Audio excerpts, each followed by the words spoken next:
And good morning, everybody, and welcome to the Most Important Conversations Meditations.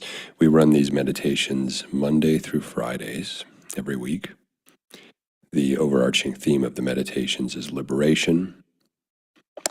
And before each meditation, we have a talk. In that talk, the content is derived from our main program at the Most Important Conversations called Whole Life Architecture. Whole Life Architecture is a live, interactive, and dynamic ontological workshop where we are working with the participants to free themselves, to liberate themselves from their conditioning so that they can stand in their power as powerful creators of their own life, creating a life by design as opposed to merely tolerating a life by default. If you'd like more information about whole life architecture, you can go to tmicglobal.com. We invite you to register and to join the community. We've been talking about creativity this month because creativity is the source essence of who we are as human beings. We are creators. We were born to create. And yet we were conditioned out of our creative instincts. We were taught to put the things of creativity to the side and to focus exclusively on non-creative endeavors. And by this, I don't mean painting, music, photography. I'm talking about actually showing up and engaging with life from a place of being a creator of your life. We stopped imagining because we were told to stop imagining. We were conditioned out of it. We stopped playing because we were told to stop playing. We were conditioned out of it. We stopped envisioning because we were told to stop envisioning. We were conditioned out of it. We were told to fall in line, follow the rules, and basically play the game that society had deemed important. And if you look around the world right now, it seems that society, that world, is beginning to crumble and collapse. That the world that you and I were born into, that was supposed to be the real world, the one that mattered, not the world of our dreams, not the world of our visions, not the world of our imaginations, that the world out there, the world that had been created and predetermined before we were even born, that world is now starting to crumble. You can see it everywhere. And I don't need to belabor that point.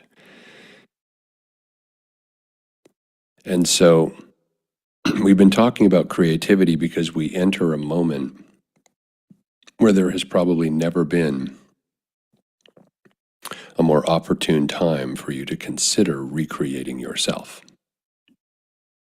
If the rules and the structures and the systems outside of us that we were born into, that we were told to conform to, that we were told to be not only in support of, but to orient our entire life around, if those are starting to crumble, then there's an opening, there's a gap, there's an opportunity, there's a possibility for you to create yourself anew, to create a life that is aligned with who you authentically are, with your desires, with your dreams, with your visions. And to create that life requires imagination. We've been talking about creativity and specifically this week, imagination and the power of the simulator that is sitting in all of our own heads. To imagine who we could be and who and what that being would do.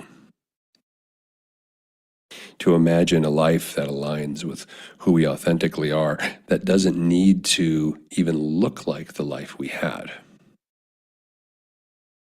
Indeed, it remains to be seen if and what of the existing system and structures remain after the transformation they're going through. Whether that transformation is being caused by climate change, geopolitical shifts, civil disrest, discontent, the total transformation of the economy because of artificial intelligence and the shifts that are going to go on there in terms of what human beings will even be required or able to do to earn a living. All of this is transforming before our eyes. The opportunity for many is to step into their power as a creator, as an entrepreneur.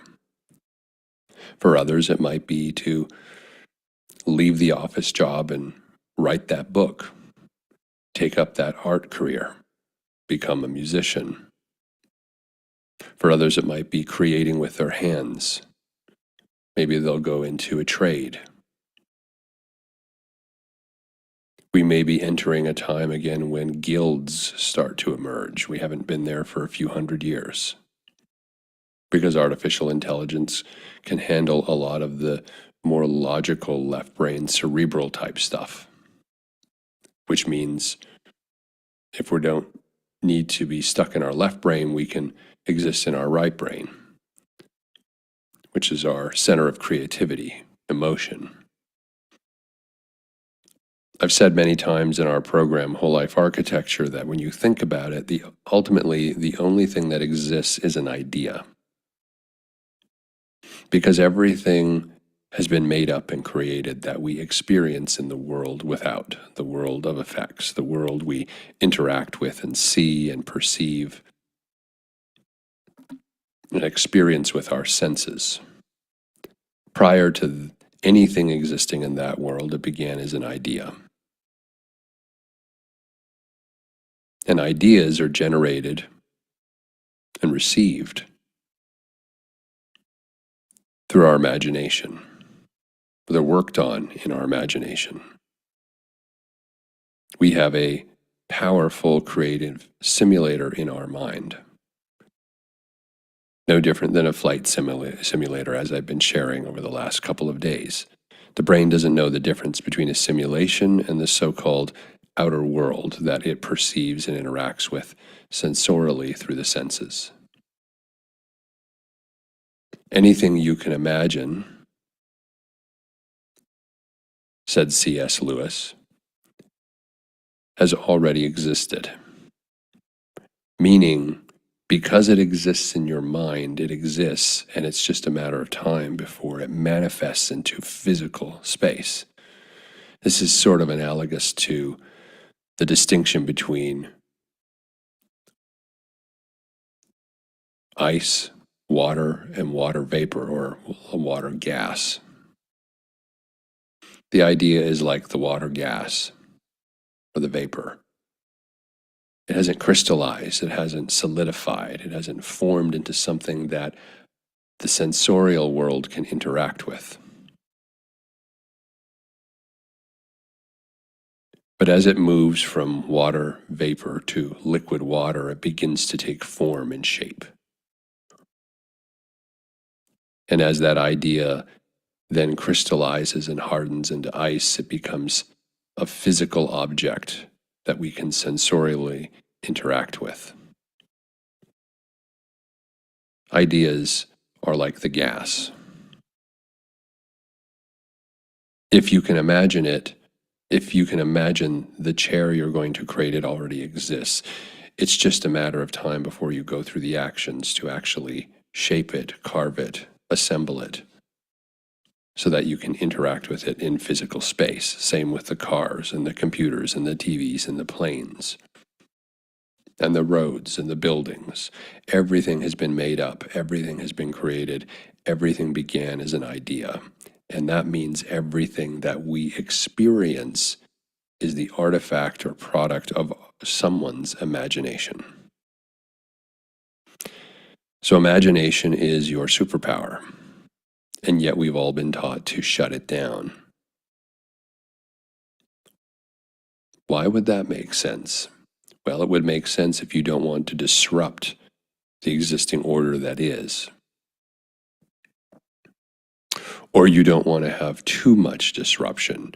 Little imagination is okay if it advances the existing systems and structures and conditions, but if it is in contrast to them, it's dangerous. Incidentally, this is why in revolutions, This is why in authoritarian regimes, it's always the artists and the creators who are usually targeted first, because we've got to get rid of the people with the imagination that's online, awakened, and alive. They're a threat to the preservation of the existing order. We saw this during the Cultural Revolution in China. All of the artists and the writers and the photographers and the musicians were put into camps or murdered. Imagination is a dangerous thing because everything that we experience as reality began in someone's imagination. But it is also your superpower to recreate your own life and to recreate and architect a world for your thriving. And to do that, you can also do it in community so that you align with others, and suddenly we have transformed society. We exist in a time right now where that's a real possibility.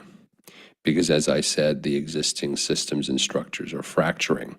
So how will you prepare yourself to reconnect to your creator within, to bring your imagination back online? We're going to need people with imaginations. We're going to need people who can envision a new possibility for how we want to create a new world and a new life that is more orientated towards human aliveness and thriving than pure and mere consumerism and consumption.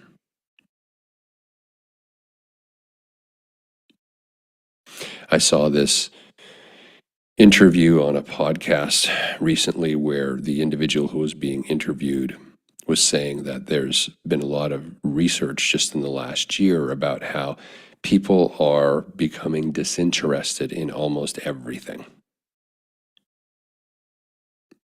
That the old trappings of this society are increasingly becoming dull, boring, and uninteresting because they lack aliveness. We don't just want to be consumers of life anymore. We want the aliveness to flow through us that we experience when we connect to and tap into the creator within, to our creative instincts.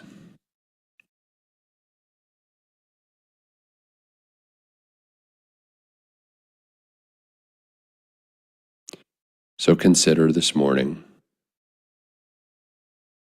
where are you feeling stuck? Where are you feeling trapped? Where are you feeling constrained and boxed in by the existing order? And what might you imagine is possible for you? Be bold with it. Because anything is possible, since everything that already exists and we experience as a possibility was someone's idea in their imagination before it was anything that we all experienced together.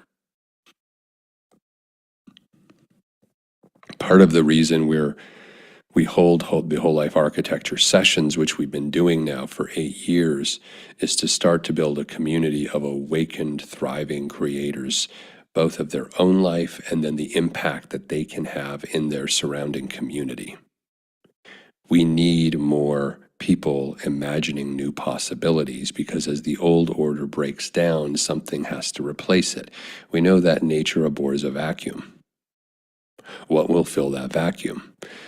There will be a vacuum in your own life. Things will change. What you do for work will change. It may change your family dynamics. It may change where you live. It will likely change how you make your money. There will be a vacuum. You will need to invent, create, imagine, envision new possibilities that then become manifest and become the life you are living. And then as you do that, others are also doing that. So we thought, why not do it together to create a community of creators, of people whose imagination is turned on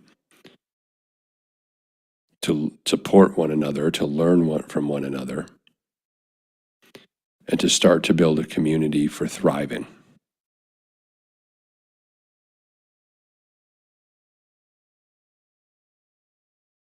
So consider, where in your life are you feeling stuck right now?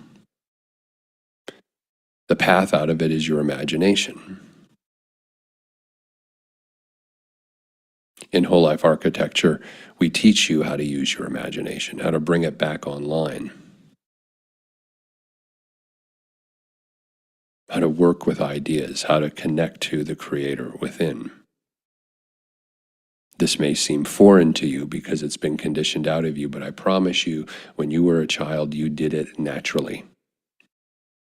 No one had to teach you how to play. No one had to teach you how to imagine. No one had to teach you how to fantasize, to daydream, to envision. You did it. And then you did it with others, with your friends. You created worlds. As a child, that's the same mechanism used to create the world you are interacting with that you take oh so seriously as absolute, immovable, unchangeable, and yet we're watching it change before our eyes in real time. What will you create to fill the space,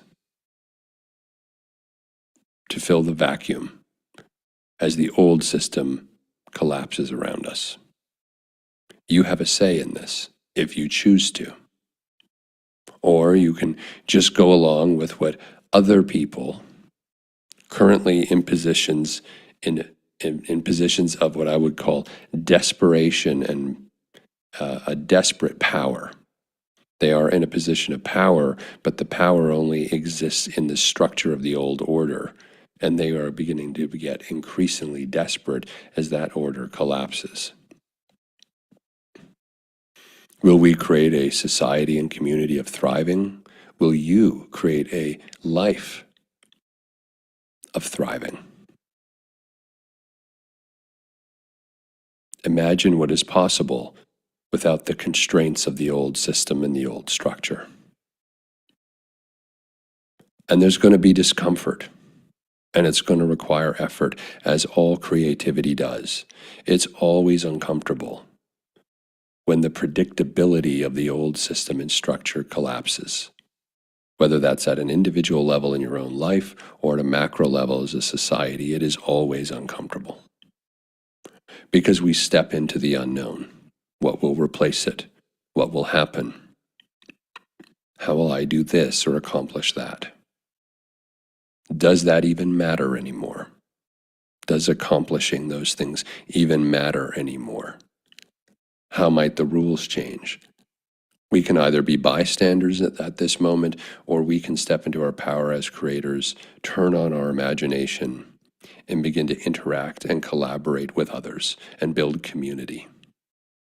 A new community where we are thriving, where we are not sick, stressed, anxious, tired, burnt out, and angry. We have choice. What choice will you make? You are one drop in the ocean, but an ocean is only made of trillions of drops. So you matter. Your choice matters. Your belief in yourself matters. Belief is also a creative tool. We'll talk about that later this month. But it begins with imagination. It begins with bringing your imagination back online to imagine new possibilities for yourself and to not be constrained by the nature and mode of your thinking, where you're just thinking in the box of the existing structure, where you run up against the walls of, I can't do that because that's against the rules. That's against the system. But as that system and those structures fall away, those rules will also fall away. And suddenly, whatever you imagine, you can create. I'm inviting you to all get ahead of this and to start giving deep and profound consideration to who you will choose to be as a creator in this moment, and what life you will imagine for yourself, and how you can align that life not only with yourself, but with others along the same path. And in that sense, I guess I'm inviting you to join the Whole Life Architecture community. I'm going to move into our meditation now and invite Mignon to join us and to guide us through our neurosculpting meditation for this morning.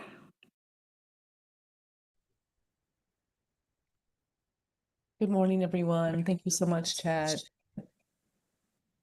We will explore a neurosculpting meditation this morning, creating space for liberation. You may hear me spell out words or dial things up or down, along with fun and bizarre imagery, all by design as part of the neurosculpting meditation process. And this process helps calm the nervous system, prime the brain for creating supportive ideas, and allows agency in how you move through life. A regular neural sculpting practice can be incredibly supportive in reinforcing desired outcomes and creating lasting shifts. So I hope it serves you in a meaningful way. So let's get started.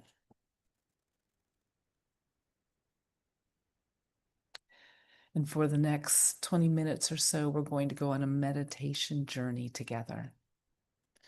And this journey is going to be about releasing and letting go of what does not serve us. So the body no longer has to hold what doesn't work. And we will start this journey together by bringing our awareness to the body, inviting the body to do whatever it needs to do at this very moment in order to get to a place of comfort and rest.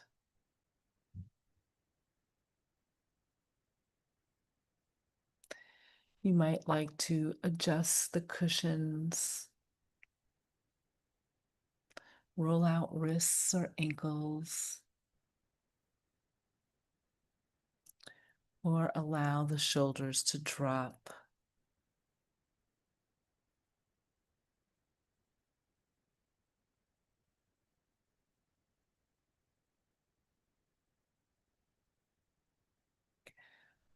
Because your body is nowhere else but right here, right now, what would you like to do to get even more comfortable?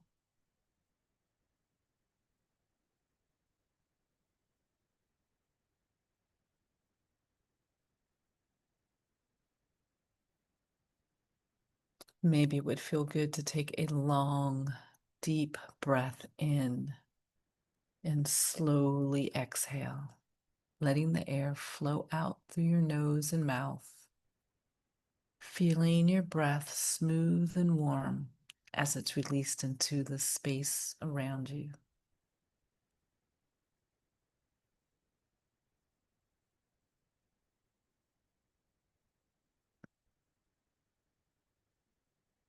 Your breath is breathing itself all the time, automatically.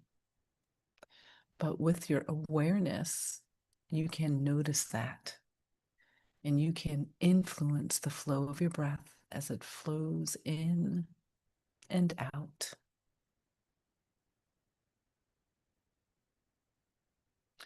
On your next inhale, you might notice the air expanding in your lungs and moving down into the belly, then rising back up on the exhale, releasing out of your body, clearing and softening.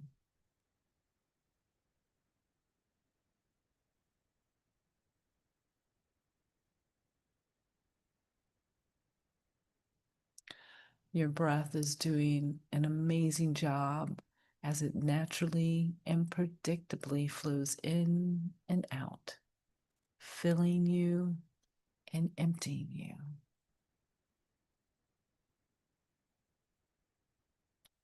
And with a deeper inhale and longer exhale, your body and muscles might find it easier to sink deeper into the supporting surface, relaxing even further.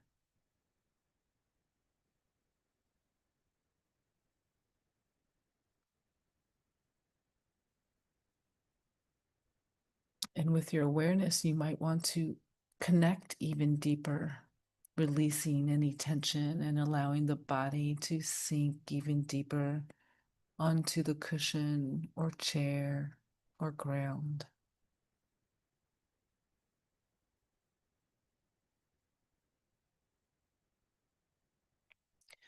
Your body is right here, breathing and settling. And your environment may also be adding to your basic comfort. In what ways do you notice the environment adding to your comfort at this moment?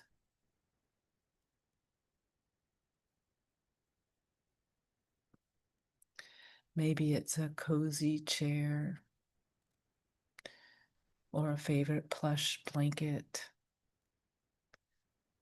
or a comfortable and familiar room.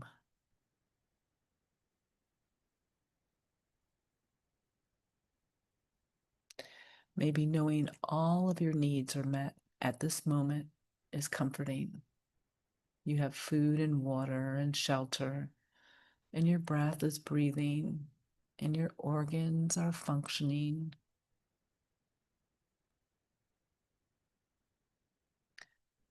Because you are breathing and settled, your breath is invited to flow comfortably and naturally in and out. And as your body continues to slow itself down, becoming more calm and relaxed, your thoughts are free to wander and engage your creative mind. So, what would it be like to imagine you were a feather floating through the air?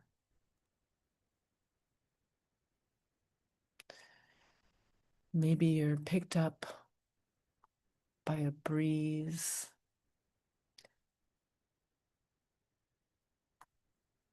How would that feel?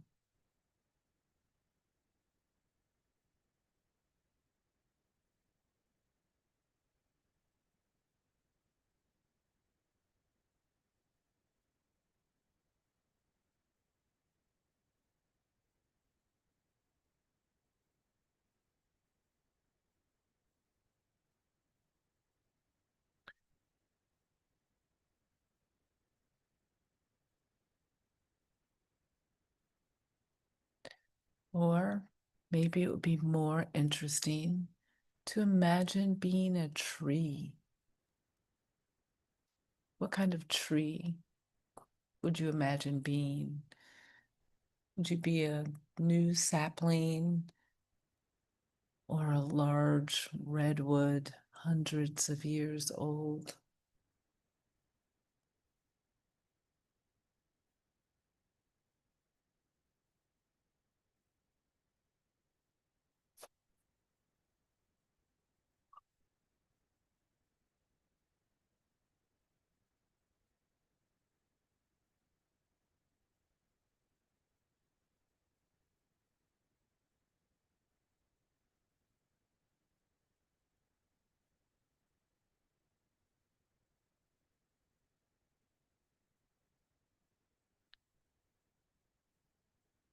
This is your creative and narrative mind.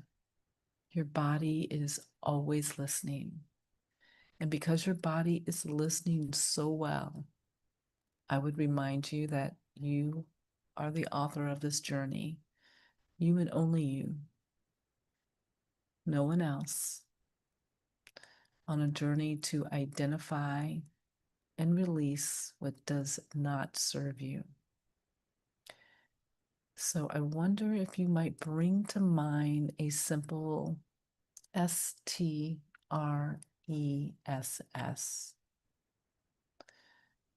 that your body has been carrying.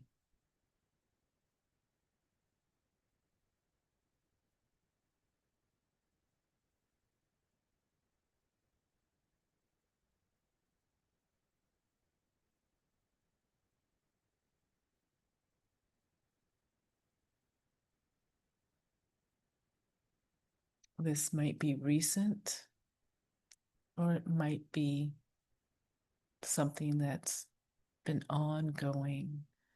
It might come as a conversation or memory. And this particular stress that you are imagining at this moment might have a color.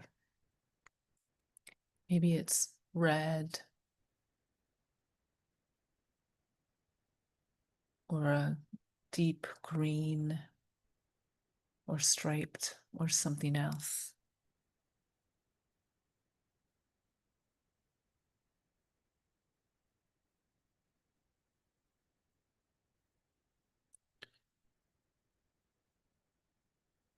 And how would your creative mind describe the texture or temperature of this stress?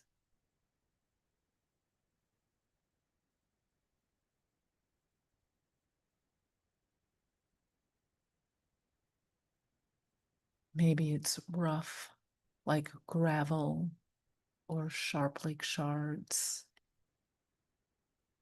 Maybe it's cold or hot. Perhaps it's heavy or slimy. What comes to mind for you?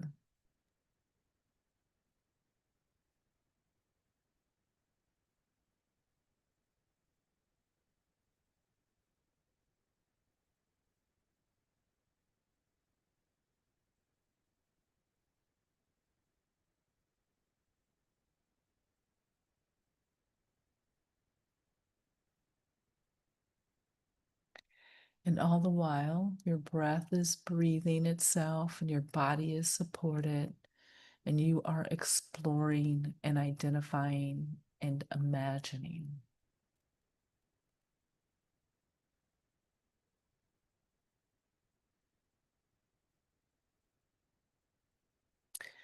But if you were to reach down into the body with your mind and scan your body to find the location wherever you might believe this stress lives, where does your mind go?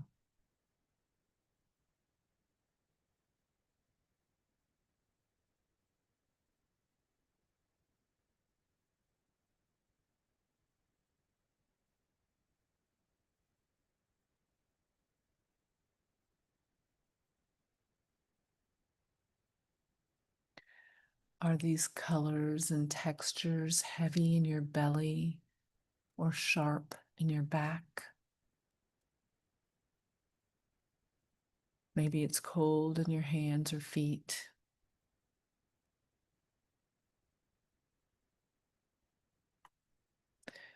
What do you observe that is particular to you?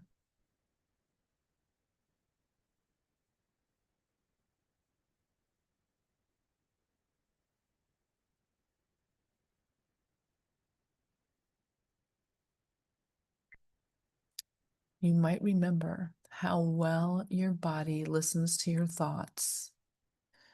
So the invitation is to use your thoughts in this moment to imagine doing something different or better with what you are observing.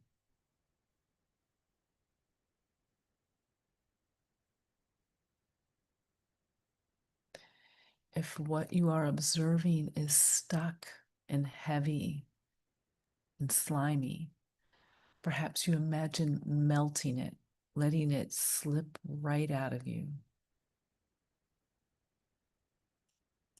Or if it's too sharp, imagine filing down a sharp edge. And if it's altogether too intense, imagine dialing it down from a 10 to a 1.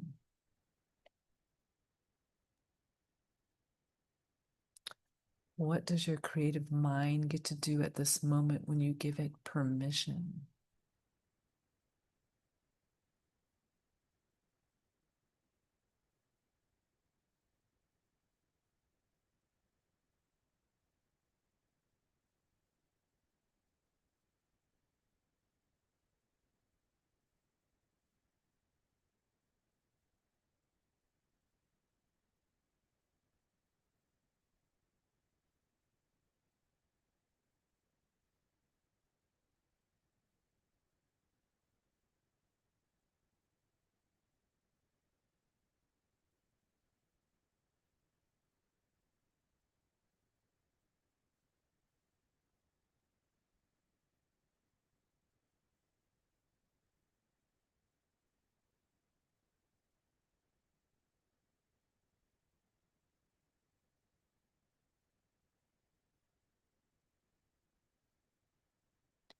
As creative mind imagines, your body listens. Sometimes it's slightly listening so you don't notice, and sometimes it's listening intently so that it's obvious. And because your mind is shifting this particular stress in this particular moment, how would you like to notice your body listening? Do you become aware of space? Do you become aware of a shifting sensation?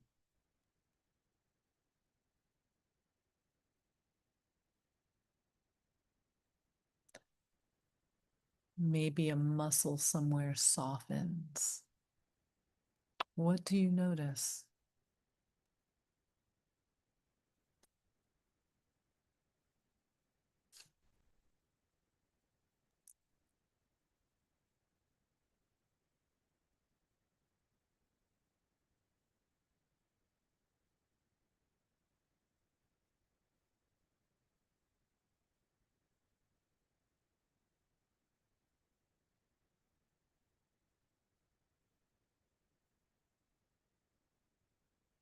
You are bearing witness to your body's response to your mind. And if you imagined, felt, perceived a shift that supports you better, you're welcome to remember that shift by grounding into it. You are invited to place your non dominant hand on the part of your body that is shifting.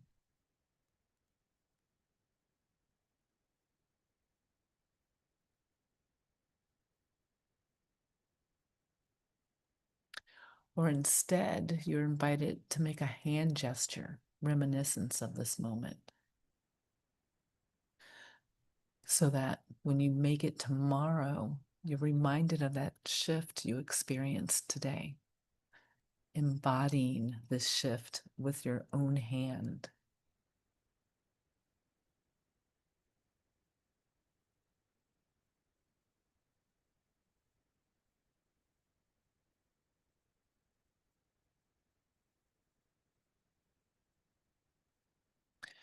Or what if this shift could be a scent? What could it smell like? A scent that you could breathe in tomorrow or anytime, and that would bring you right back here.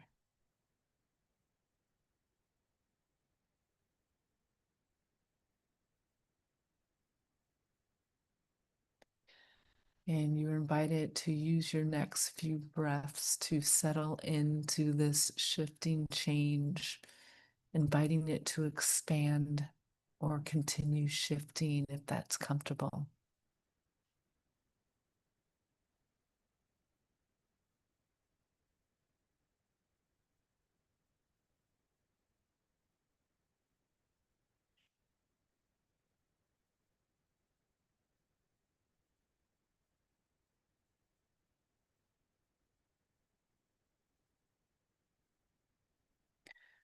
Breath is breathing itself. body is still supported. If you could come up with one activation word that you could say to yourself tomorrow that would bring you right back to your capacity to shift, what would that word be?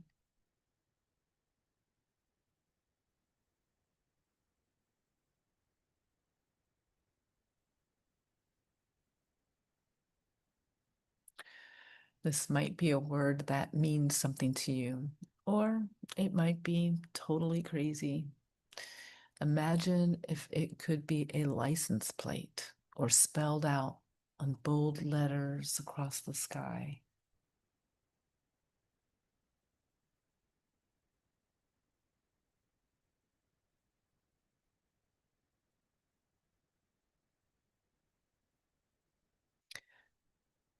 And each and every time you use this word or your hand gesture or smell that scent or go on this journey, you will strengthen that shift of what does not serve you. And all of this is already inside of you, and you can invite it to integrate more and more along with your breathing, even when you move your awareness out from the inner landscape to the sounds out around you in the room, to the way your clothes feel against your skin.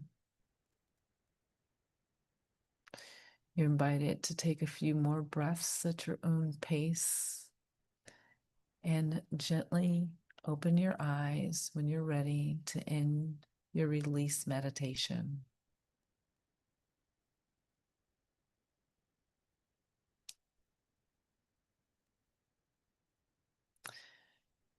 And I thank you for joining us today for our meditation. You're welcome to take a few minutes to journal about your experience if that feels supportive. And you're always welcome to join us for our weekly meditations, Monday through Friday at 7 a.m. Pacific. I'm Mignon Harris, a certified neural sculpting facilitator, and the original release meditation was created by Lisa Wimberger, founder of the Neural Sculpting Institute. Wishing you a gorgeous day. Be well.